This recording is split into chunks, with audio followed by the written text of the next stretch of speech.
안녕하세요. 김성길 목사와 함께하는 사람 이야기 제2단원의 G7 과정입니다. 전 시간에 이어서 이 시간에는 부록 제29회가 되겠습니다. 영원성의 성품으로 치료하는 내용입니다. 우리 지금 이 G7 심리학, 심리치료는 크게 세 부분으로 이루어진다는 거 다시 한번 살펴보면, 하나는 영성치료입니다. 영성치료, 하나님의 말씀, 신앙, 또 기도, 또 그런 어떤 묵상, 영적 프로그램들이에요. 이게 굉장히 좋은 효과를 발휘하죠. 두 번째는 이제 5가지 성품을 회복시키는 치료법이에요. 5가지 성품을 회복시키는, 이게 우리 인간의 내면의 세계이기 때문에 마음의 병은 내면의 세계가 아픈 거죠. 그래서 이 내면의 세계를 치료하는데 이것은 바로 이 자기의 안에 들어있는 본래의 성품을 회복시켜 주는 겁니다. 그리고 그게 살아가는 데 있어서 장애 요인이 되는 것들을 하나씩 해결해 나가는 거죠. 그리고 5가지 성품의 기능을 이제 하나씩 다시 복구시킵니다. 그러면은 이제 심리적인 마음의 아픔, 요게 하나씩 회복되고 치유되고 이렇게 되는 거죠.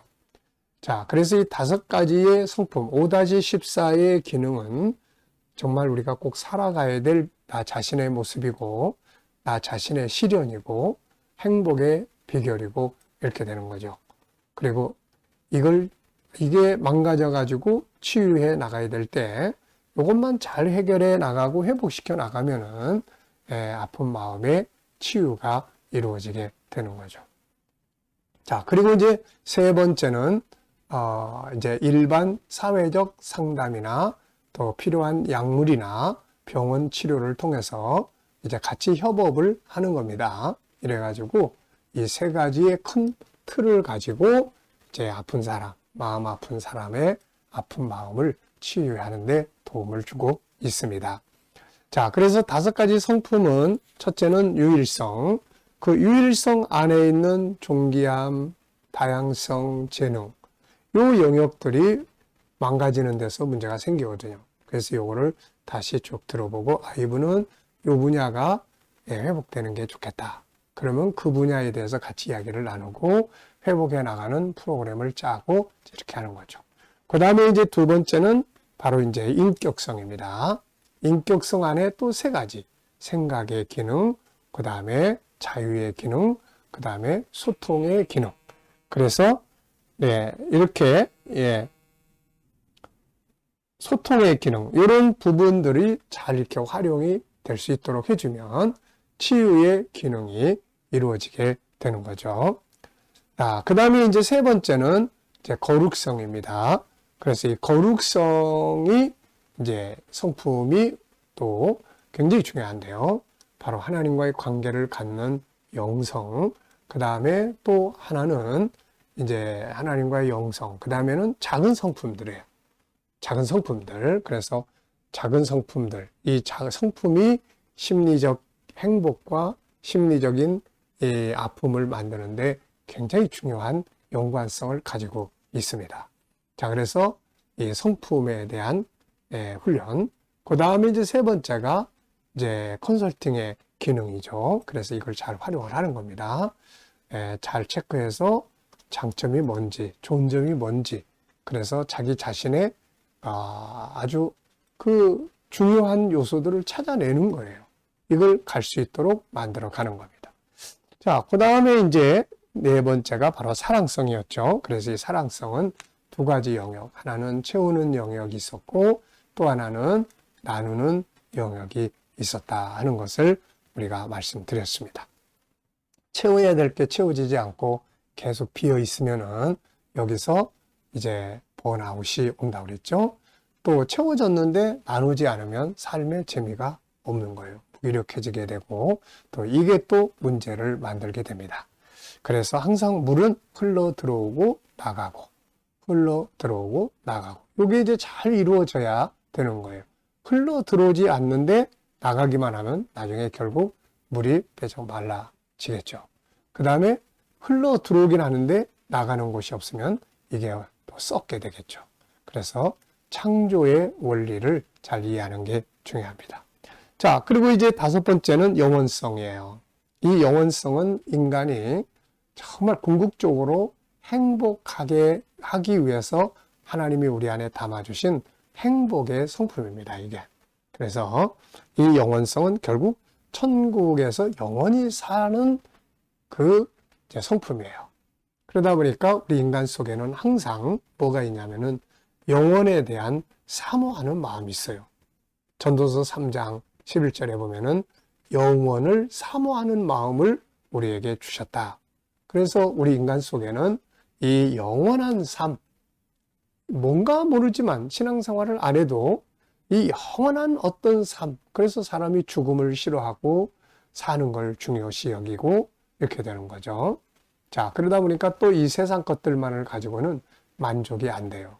왜냐하면 인간의 내면에는 유토피아라고 하는 본능이 자리를 잡고 있습니다. 그래서 뭔가 모르지만 가장 이상적이고 가장 아름다운 세계가 내 안에 딱 자리 잡고 있는 거예요. 그게 뭔지 모르기 때문에 평생 그걸 찾아서 헤매고 살아가게 되는 거죠. 그래서 이제 결국은 우리가 성경을 통해서 천국을 알고 영생을 알고 나면은 그 내가 추구할 최고의 그 이제 본능이 완성이 됩니다. 인간의 행복과 꿈은 천국에서 완성되는 거예요. 근데 이제 이게 우리 눈앞에는 아직 없기 때문에 이 영원성에서 나오는 본능이 세 개가 있어요. 하나는 내 삶과 내 생명에 대해서 소중히 여기고 가치 있게 살고 싶어 한다는 거. 네. 두 번째는 변화와 발전을 끊임없이 추구해 가고 싶어 하는 것. 계속해서. 그리고 현실적인 것들에 대해서, 네. 현실적인 것들에 대해서 인간은 만족을 못해요. 그래서 전도서 3장에서 솔로몬이 그런 이야기 하잖아요. 이전 것이 또 이렇게 다시 돌아오고 해 아래 새 것이 없고 사람은 그 어떤 것 가지고도 만족하지 못한다. 왜냐하면 그 속에는 천국과 영생이라고 하는 이 본성이 자리를 잡고 있기 때문에 이것과 비교할 수 있는 게 없는 거예요. 그래서 여기서 나오는 본능이 끊임없이 변화하고 발전해 가고 싶어하는 본능이 작동을 하는 거죠. 그 다음에 이제 세 번째는 바로 이제 행복의 본능이 있습니다. 나도 행복하게 살고 싶은데 행복의 본능. 그 행복이라는 게 뭐냐? 사람은 행복하기 위해서 존재하는 거예요. 네.